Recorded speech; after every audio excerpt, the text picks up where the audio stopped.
Assalamualaikum warahmatullahi wabarakatuh.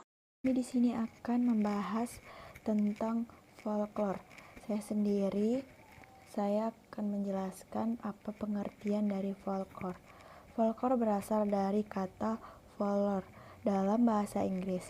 Kata ini adalah kata majemuk yang berasal dari dua kata, yakni folk dan lore. Folk adalah sekelompok orang yang memiliki ciri-ciri pengenal fisik, sosial, dan budaya, sehingga dapat dibedakan dari kelompok-kelompok lainnya. Namun, yang lebih penting bahwa telah memiliki suatu tradisi, yakni kebiasaan yang telah mereka warisi turun-temurun. Setidaknya dua generasi ini yang dapat mereka akui sebagai milik bersama.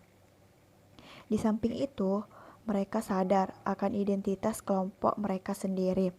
Jadi, folk adalah sinonim dengan kolektif yang juga memiliki ciri-ciri pengenal fisik atau kebudayaan yang sama serta mempunyai kesadaran kepribadian sebagai kesatuan masyarakat. Lore adalah tradisi folk, yaitu sebagai kebudayaan yang diwarisi secara turun-temurun secara lisan atau melalui sebuah contoh yang disertai dengan gerak isyarat atau alat pembantu pengingat.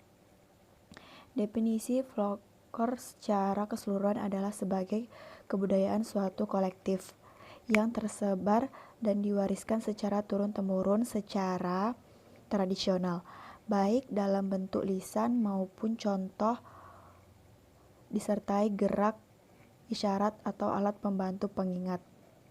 Blog dapat digunakan sebagai media pendidikan dan sebagai sumber pendidikan anak, sebagai alat paksaan dan pengendalian sosial agar dipatuhi masyarakat.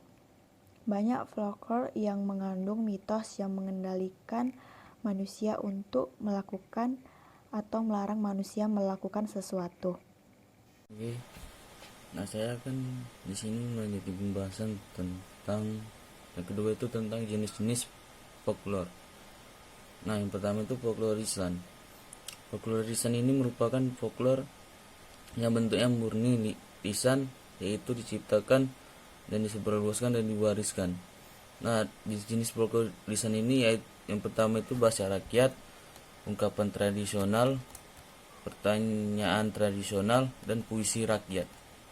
Nah, kedua itu folklore sebagian lisan. Nah, jenis folklore bagian lisan ini merupakan folklore yang bentuknya merupakan campuran unsur lisan dan bukan lisan folklore yang dikenal juga sebagai fakta sosial. Nah, yang folklore lanjut sebagian lisan ini yang termasuk bagian lisan ini contohnya yaitu kepercayaan rakyat atau tahayul, permainan rakyat, teater rakyat, tari rakyat, dan pesta rakyat. Nah, yang terakhir itu folklore bukan lisan.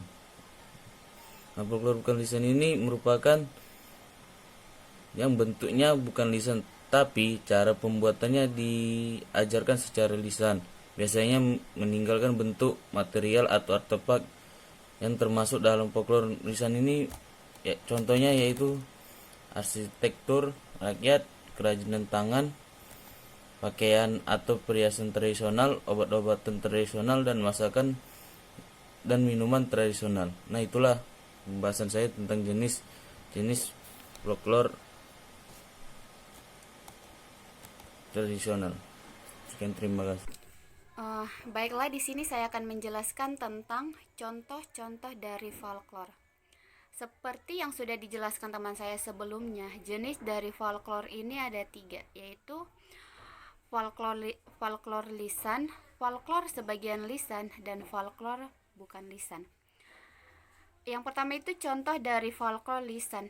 Ada beberapa contoh dari folklore lisan ini, yaitu yang pertama bahasa rakyat, seperti logat, julukan, gelar, dan bahasa rahasia. Yang kedua itu ungkapan tradisional, seperti peribahasa dan pepatah. Yang ketiga, pertanyaan tradisional seperti teka-teki dan cangkriman. Yang keempat itu puisi rakyat seperti pantun, syair, cangkriman. Dan yang keempat, puisi rakyat seperti pantun, syair, bidal, dan pemeo. Dan yang kelima, cerita prosa rakyat seperti mait, legenda, dan dongeng. Dan yang terakhir itu nyanyian rakyat.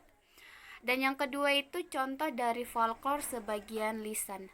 Ada beberapa contoh dari folklore sebagian lisan itu, yaitu yang pertama, kepercayaan atau tahayul. Yang kedua, permainan dan hiburan rakyat.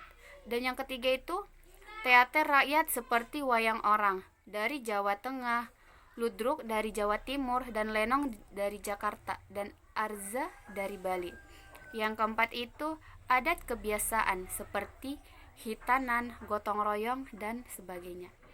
Yang kelima itu upacara-upacara yang dilaksanakan dalam siklus hidup manusia. Yang keenam, tari rakyat seperti serimpa dari Jawa Tengah, tari tortor dari Batak, tari doger dari Jakarta.